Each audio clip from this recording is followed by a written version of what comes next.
अस्सलामुअलैकुम। डिस्कस करेंगे पाकिस्तान की इकोनॉमिक स्टेट को, पाकिस्तान की मुआशी हालत को, जो कि यकीनन इस वक्त अबतर है। ऐसे में जो IMF के साथ पाकिस्तान के मुज़ाकरात चल रहे थे वो बेनतीजा रहे।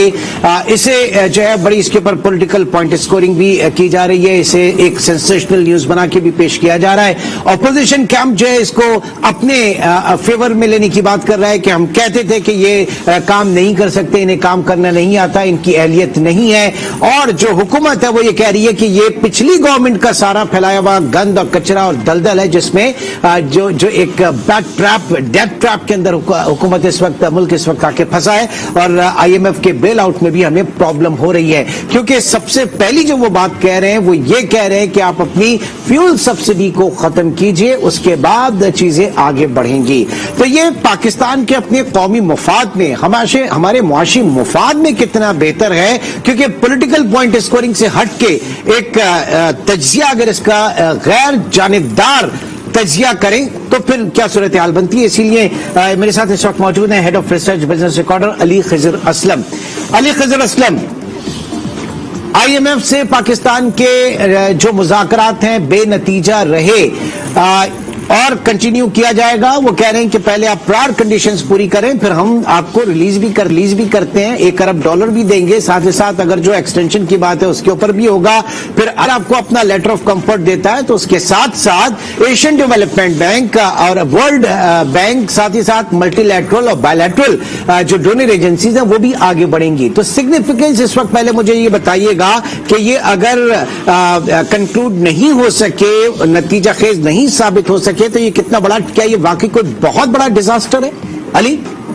जी इमरान, बिल्कुल जैसे आपने दोस्त फरमाया कि इस वक्त जो IMF का प्रोग्राम है वो बड़ा जरूरी है। पाकिस्तान को न सिर्फ इन ममालिक से बल्कि दोस्त ममालिक से भी पैसे आने में मसला है। अब कहने का ये है कि ना हो सके तो बहुत बड़े मसले हैं। आपके अभी देखें कि फिर आपके जो है LCs खुलने में भी प्रॉब्लम होगी, तो आपकी फ्यूल शॉर्टेजेस हो सकती हैं, और फिर आपके पास आहिस्ता आहिस्ता रिजर्व कम होते जाएंगे तो आप अपनी इम्पोर्ट्स पे और कम प्रेशर डालते रहेंगे और वो बड़ा खतरनाक वक्त आ सकता है। अभी चूंकि आप तो चाइना का भी शायद पैसा 2.3 बिलियन है, वो कहा जा रहा है कि वो जल्द आ जाएगा, तो वो आके कुछ शायद रिलीफ देते, लेकिन IMF का होना बहुत जरूरी है। और IMF ने जैसे बड़ी साफ बात कर दी है कि आप पेट्रोलियम प्राइसेस नहीं बढ़ाएंगे तो आपकी मुज़ाकरात आगे नहीं चलेंगे। तो अब ये सब प्रॉब्लम यह है कि इमरान खान साहब अपने आखिरी महीने में वो मुश्किल फैसला नहीं करना चाहते थे, उन्हें नजर आ रहा था हुकूमत जा रही है। अब ये हुकूमत जब से आई है ये भी नहीं करना चाह रही, इन्हें लग रहा है कि 1 साल 2 महीने भी रहेंगे, ये भी अपने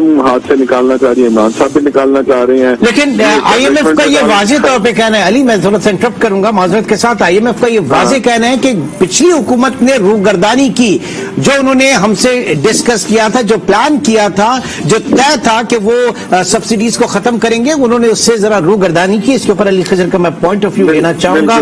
हाँ, मैं एक ब्रेक की मुझे कॉल है, ब्रेक के बाद मैं प्रोग्राम को कंटिन्यू करता हूं।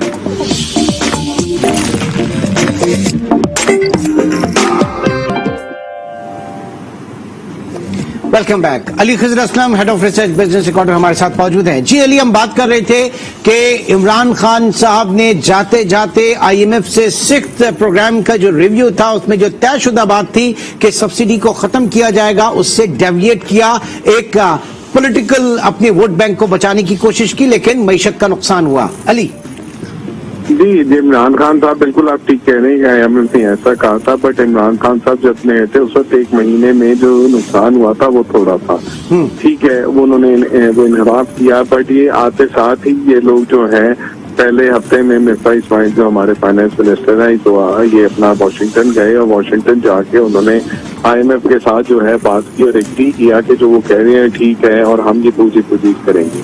अब इमरान खान साहब तो 4 हफ्ते में ये नहीं करके गए थे, और 4 हफ्ते में भी 1 हफ्ते में उनकी वो अजीब हालात थी, तो ये पिछले 7-8 हफ्ते से हैं तो ये कुछ नहीं कर रहे, तो मतलब ये तो ओनर्स तो इन पे भी उतना ही पड़ता है, बिल्कुल आता पड़ता है, बिल्कुल आता। और दूसरी बात यह है कि ये वोट ऑफ नो कॉन्फिडेंस की ना मूवमेंट होती तो ये इमरान साहब स्टेप न लेते। मैं यही आपसे अर्ज कर रहा था कि इमरान खान ने डाला इनके ऊपर, ये डालते हैं एस्टेब्लिशमेंट के ऊपर, एस्टेब्लिशमेंट डालना चाहता है केयर टेकर के ऊपर। इस वक्त सख्त अगला जो सवाल है, जो कीमतें बढ़ानी है, जो मुश्किल बजट देना है, जिससे मुल्क को डिफॉल्ट से बचाना है, तो उसकी ओनर्स कोई नहीं देना चाहता।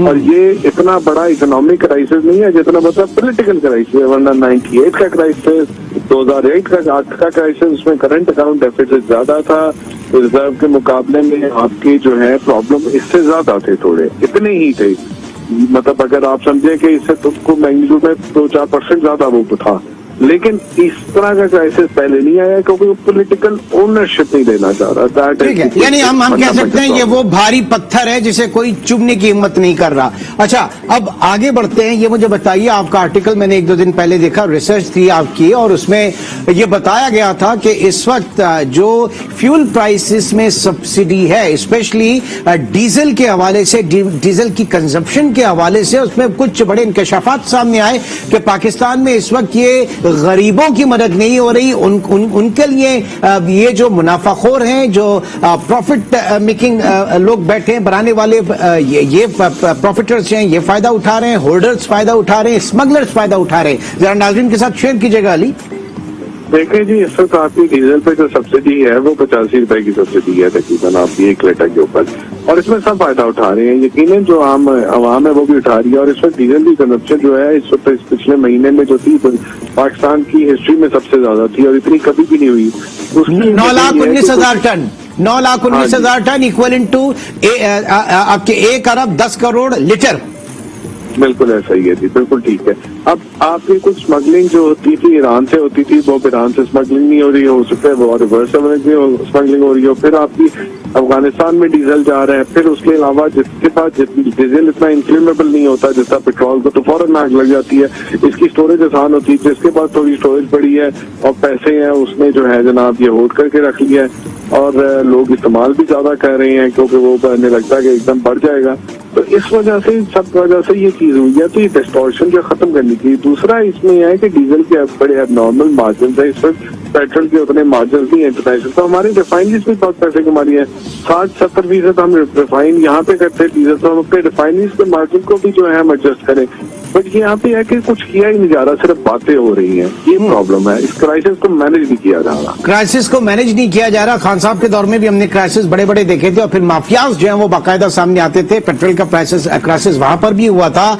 ये मुझे बताइए कि ये जो आप रिफाइनरीज की बात कर रहे हैं, चले होर्डिंग और इन सब चीजों को तो आप हुकूमत पकड़ सकती है, बाकी दूसरी वाली जो चीजें उसके लिए जरा मुश्किल होगा करना खुद हुकूमत के लिए भी। नहीं, क्यों नहीं, हमारी लोकल रिफाइनरीज है, अगर उनके इतने एक्सूबरेंट मार्जिन हुए हैं जो कि एबनॉर्मल है पिछले 3 महीने से, तो आप उनकी मार्जिन को कम करके अपनी प्राइस, अपनी सब्सिडी कम करें। इस वक्त तो आपको अपने मुल्क को बचाना है, तो क्यों मुश्किल होगा? नहीं, तो ये मिफ्ता इस्माइल साहब ये प्लान लेकर क्यों नहीं जाते, फिर डिस्कस ये चीजें क्यों नहीं होती? हम सिर्फ ये टाइम किधर है, उनके पास पावर किधर है, उनके पास टाइम किधर है? या तो उन्हें पावर दें, जब भी वो कुछ कहते हैं सागडा टीवी पे आके कुछ और कह देते हैं, तो उनको पावर दें, उनको टाइम दें, उनको ये काम करने दें, फिर उसके बाद कुछ होगा। नहीं, कम से कम एक कॉन्क्रीट प्लान। जब आप IMF के पास जाते हैं, आप ये तो कह देते हैं कि हमारी आवाम जो है वो इन्फ्लेशन से पागल हो रही है और वो बिल्कुल भी इस वक्त अफोर्ड नहीं कर सकते, हम इसको मरहलावार खत्म करेंगे। ये वो प्लान है जो आप कौम के भी सामने ले जाके रखें और IMF के भी सामने ले जाके रखें, और फिर आप जो ताकत फराहम करने वाले इदारे हैं, जो कॉरिडोर्स हैं, उनको कहें कि हम ये करना चाह रहे हैं, ये चीज हमें करने दें। देखिए, हिम्मत है तो कर लें, वरना ये अब टाइम नहीं है इनके पास। ये तो ये है कि अगले हफ्ते में या तो कुछ करें या फिर रास्ता दे दें, केयर टेकर का एक फैसला कर ले हुकूमत। अब आप ये ऐसा क्यों कह रहे हैं कि टाइम नहीं है? कल लॉन्ग मार्च का नहीं, लॉन्ग मार्च की तो बात ही नहीं मैं कर रहा, वो तो एक पॉलिटिकल है। इमरान खान साहब तो आपको पता ही 6 दिन का टाइम देके गए हैं। अब आप इमरान खान साहब को जानते हैं, वो तो प्रॉब्लम निकलेंगे दोबारा अगर वो फैसला नहीं होता, इलेक्शन डेट नहीं आती। ये इलेक्शन डेट दे दें, बता दें कि 2 महीने रहना है, 15 दिन रहना है, 5 दिन रहना है, और जो फैसले करने हैं वो करें, बजट देना है, ये करना है। जितना इसको लेट करेंगे, जो उनका अली आप कह रहे हैं कि सख्त फैसले कर लें और फिर इलेक्शन में भी चले जाएं। वो ये कह रहे हैं कि हमारा पॉलिटिकल कैपिटल जो है हमारे हाथ से निकल जाएगा, इलेक्शन में जूते पड़ेंगे। तो आप कैसे अंदाजा कर सकते हैं कि कोई हुकूमत ऐसे कर ले? क्योंकि इस वक्त आपके पास चॉइस नहीं है, इकोनॉमी के हालात ऐसे हैं। आप देखें, रुपया 182 से पिट के 202 पे चला गया, जो 20 रुपये रुपया पिटा है, क्योंकि आपने पेट्रोलियम प्राइसेस नहीं बढ़ाई, उससे 18 रुपए की सब्सिडी भी बढ़ गई, और उसमें क्रॉस द रोड आपकी जो है वो मतलब एक जो है वो इन्फ्लेशन ला रहा है और मुल्क के अंदर एक अनसर्टेनिटी ला रहा है। आज आप पेट्रोल की प्राइसेस बढ़ाते हैं, आज IMF को आप पास आते हैं, आप बात देख लीजिएगा, रुपया 180 पे आ जाएगा, 185 पे आ जाएगा, कोई वजह नहीं कि वो फंडामेंटल बेसिस पे ना है। आपको फैसले करने की जरूरत है, आपको पॉलिटिकल ओनरशिप लेने की जरूरत है। अच्छा, जब आप ठीक है, आप बिल्कुल सही कह रहे हैं, आप बिल्कुल सही कह रहे हैं। नहीं, मैं ये कह रहा हूँ, मेरी बात सुनिए, आप बिल्कुल सही कह रहे हैं। जब नवाज शरीफ साहब का ये स्टेटमेंट आया कि अब हम जो है कड़े फैसले भी करेंगे, सख्त फैसले भी करेंगे और हम हुकूमत में भी रहेंगे, टाइम भी पूरा करेंगे, तो असल चीज मैटर करती है सख्त फैसले करना। फैसले करें, अब आगे ऐसे ही हफ्ते में फैसला करके दिखाएं, अच्छी बात है, करें, फिर हम आपके साथ हैं। आप करें, फिर सपोर्ट करेंगे, नहीं करें तो फिर मुल्क बर्दाश्त नहीं कर सकता, टाइम नहीं है मुल्क के पास। ठीक, ये जो इस वक्त बात की जा रही है, मुज़ाकरात बेनतीजा, नाकाम और फेलियर, एक उम्मीद है अभी अगले हफ्ते से दोबारा? IMF ने बड़ी साफ बात कर दी है। आप जिस दिन पेट्रोलियम प्राइसेस बढ़ाएंगे, जिस दिन आप उनके एक्शन पे काम करना शुरू कर देंगे, IMF वापस आ जाएगा। कोई आपको पैसे अगर अभी नहीं देगा तो आपको एक अच्छी स्टेटमेंट दे देगा, जिससे बाकी पैसे आने लग जाएंगे, तो साफ लेवल एग्रीमेंट हो जाएगा। आपका भी साफ लेवल एग्रीमेंट नहीं हुआ और बड़ी क्लियर बात कर दी है कि भाई ये स्टेप करेंगे तो कुछ होगा। ठीक है। अच्छा, दूसरा ये भी बताइएगा, लेट से आज अगर हुकूमत प्राइसेस बढ़ाती है और IMF जो है वो कंफर्ट जोन में पाकिस्तान को ले आता है, तो ये ट्रांजैक्शन जो है, जो आपके अकाउंट में आने पैसे, इसका क्या प्रोसेस होता है और कितना अरसा लगता है इसमें? देखिए, वो तो जुलाई के अंदर ही IMF के बोर्ड में जाएंगे, वो बोर्ड में जाएंगे तो पैसे ही आएंगे, बोर्ड अप्रूव करेगा। लेकिन आपको ये देखना चाहिए कि जब IMF का साफ लेवल एग्रीमेंट हो जाता है तो फिर बहुत तो फॉर्मेलिटीज आ जाती है, फिर आपको बाकी जगहों से पैसे आने लग जाएंगे, तो आपके अंदर से प्रेशर दब जाएंगे। देखिए, अभी भी आपके पास 2 महीने के तो रिजर्व पड़े हैं। मार्केट में प्रेशर इसलिए है कि आप IMF से जब होएगा मार्केट आसान हो जाएगी, जो एक्सपोर्टर जो पैसे रोके बैठे हैं वो बेचेंगे, अब मार्केट में जिन्होंने डॉलर खरीदे हैं वो बेचेंगे, मार्केट आप देखिएगा नीचे आ जाएगी। अच्छा, एक चीज और अली, एक चीज और कि मैंने मनी चेंजर से भी मेरी बात हुई, कहीं पे मैंने जाके नहीं देखा कि जनाब कोई डॉलराइजेशन हो रही है, लोग जाके लाइनें लगा के खड़े हुए बैंकों से विड्रॉ हो रहा है और डॉलर्स खरीद रहे हैं, तकियों के नीचे से पैसे निकाल के डॉलर खरीद, ऐसा कुछ नहीं हो रहा। तो ये एक स्पेकुलेशन है। और स्टॉक मार्केट में भी, हाँ, स्टॉक मार्केट में भी आप देखें कि मार्केट की जो मूवमेंट है, चाहे वो 1700 पॉइंट नीचे हो या 2000 पॉइंट ऊपर हो, वॉल्यूम उठा के देखें, कल 23 करोड़ था, आज 12 करोड़ का वॉल्यूम, तो वहां पे भी लोग नहीं है, वहां पे भी एक स्पेकुलेशन चल रही है दोनों जगहों पे। देखिए, बात यह है कि लोग हाइप में हैं, आपका एकदम रन आ सकता है, स्टॉक मार्केट में एकदम सब बेचने आ सकते हैं, और जो आपके बैंक के साथ तो लोग खड़े होने आ जाएंगे। आपको वो दिन नहीं देखना चाहिए। जितनी अनसर्टेनिटी रहती है उतना ही होता है। कल आज सुबह ये हुआ कि इतना, कल का एपिसोड के बाद जब इमरान खान ने कहा कि मैं जा रहा हूँ और 6 दिन में होगा, तो लोगों ने कहा कि डील हो जाएगी, मार्केट भी बड़ी अच्छी रही। अब उसका अगले 4-5 दिन के अंदर अगर कोई सदेबाब नहीं नजर आता और तो फिर तो हालात आपके सामने है ना। तो ये बड़ा जरूरी है ये सदेबाब कुछ आना। या तो आप प्राइसेस बढ़ाएं और आप कमिटमेंट देखिए, कमिटमेंट प्राइसेस बढ़ाने से पीछे नीचे कोई कमिटमेंट नहीं है हुकूमत की। अब वो गारंटी कौन दे सकता है, नहीं दे सकता, वो बात खत्म हो गई है। उनके पास जो है सो है, अब अगले 4 दिन के अंदर ही है, जो नहीं तो फिर रास्ता साफ करें। क्योंकि देखिए, आप अगर पॉलिटिकल ओनर्स नहीं ले सकते पोजीशन का, खान साहब ने लिया वो चले गए, आपने लिया आप ही चले गए, फिर किसी और के हाथ में मुल्क तो नहीं तबाह हो सकता ना। ये तो मेरे नहीं, अगर किसी और के हाथ में देते हैं, लेट से अगर इंटरिम गवर्नमेंट के बाद अगर केयर टेकर आती है, ये इलेक्शन अनाउंस कर दिया और केयर टेकर आ जाए, तो क्या IMF केयर टेकर से डील कर लेगा? केयर टेकर के एम्बिट में होगा ये प्राइसेस बढ़ाना और सारी चीजें करना, या बजट भी देना, बजट भी उनके पास होगा देना? देखिए जो केयर टेकर जो है ना, वो कॉन्स्टिट्यूशन में वो फाइनेंस बिल नहीं ला सकता। वो सिर्फ बजट के अंदर 4 महीने का एक्सपेंडिचर दे सकता है, तनख्वाहें, पेंशन और जरूरी खर्चे, लेकिन वो नया टैक्स नहीं लगा सकता कोई। SRO के थ्रू कुछ चीजें हो सकती हैं, वो स्टैट्यूटरी रिक्वायरमेंट जो होती है वहां से काम हो सकता है, वरना नहीं दे सकता।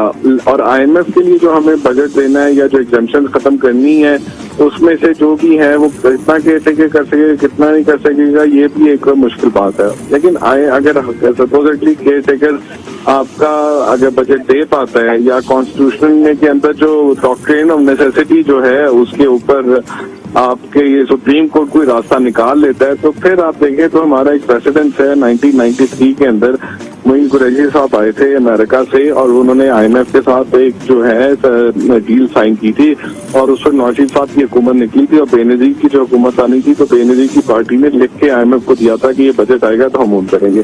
तो अभी भी अगर ऐसा होगा तो ये तीन बड़ी पार्टी जो है पाकिस्तान PMLN, पीपल्स पार्टी और PTI ये लिख के देंगी कि जी हमारी अगर हुकूमत आ गई तो हम इसको ओन करेंगे। मतलब देयर इज अ वे। आप चाहें तो बिल्कुल हो सकता है, बिल्कुल हो सकता है।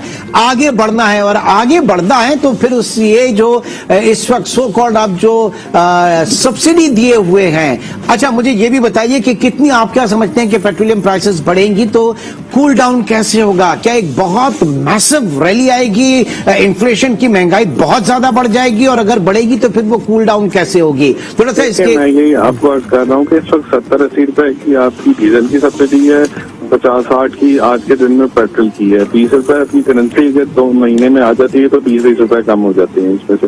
फिर इंटरनेशनल प्राइसेस भी कहीं जाके आसान होंगी तो आप आहिस्ता आहिस्ता बढ़ाना शुरू करें और आहिस्ता आहिस्ता टैक्स की तरफ जाएं। दुनिया भर में इंटरेस्ट रेट बढ़ रहे हैं, at some point of time prices भी नीचे आएंगी, कुछ अर्सा बढ़ेंगी प्राइसेस, फिर उसके बाद थोड़ी नॉर्मलाइज हो जाएंगी, इन्फ्लेशन आएगी, यकीनन आएगी। तो उसके अलावा बजट के इम्पैक्ट हो गए, ऊपर से जो इंटरेस्ट रेट ऊपर चले गए उससे एक स्लो डाउन होगा। टाइम अगला साल बहुत स्लो हो जाएगा, 2-3 महीने में देखिएगा आप कारोबार बहुत स्लो हो जाएगा। अच्छा ये इस चीज को रोके जरा, यहाँ पे आपने कहा कि स्लो हो जाएगा। एक मॉडरेट हमारी जो ग्रोथ परसेंटेज या वो क्या है? क्योंकि जब हम जाते हैं 5-6% की GDP की ग्रोथ की तरफ जाते हैं तो हमारा बैलेंस ऑफ पेमेंट का क्राइसिस शुरू हो जाता है, इंपोर्ट बिल हमारा जो आपे से बाहर हो जाता है और फिर धड़ाम से हम नीचे आ जाते हैं। तो कोई एक मॉडरेट लेवल भी होगा ना, 3.5-4% की ग्रोथ जो हमें वारे रहे कि हम कंटिन्यू करते रहे।